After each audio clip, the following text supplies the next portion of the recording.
Jackie and Kem Chu, bakit nga ba tulala sa Showtime? Makikita sa clip video ang pagkatulala din ni Kim. Parehong mga nasasaktan. May isang netizens na pinagkumpara silang dalawa. Kikisyo maganda nga raw si Jackie compare kay Kim. Payo ng karamihan, huwag sila ikumpara dahil pareho silang maganda. Pareho silang nasaktan at iniwan sila. So, ayan.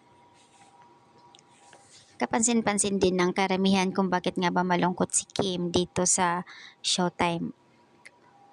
Bago mag-Showtime si Kim, lumalabas na ang issue at nagpapa-interview na naman si lalaki. Sobrang ingay niya sa social media. Ano kaya ang purpose ni Sian Lim? Palagi siyang nagpapa-interview. At syempre, ang laman ng topic nila about sa kanilang previous relation and 12 years. Bakit naghiwalay? Umiingay, nagpapaingay ang lalaki para lang naman mapag-usapan sa social media dahil sabi nila wala nang ganap or tahimik ang kanyang karer. Kaya daw siya malungkot dito.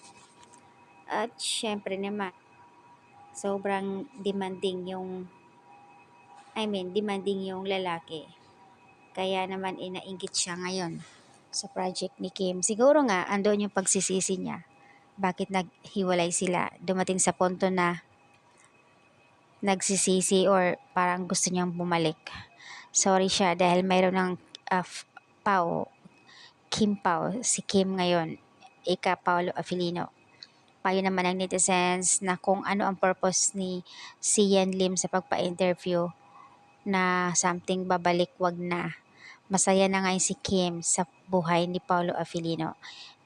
At sa katunayan nga, syempre, deserve ma-inlove muli si Kim kay Pao dahil mabait naman si Pao and seryoso sa trabaho, masipag, pareho silang dalawa.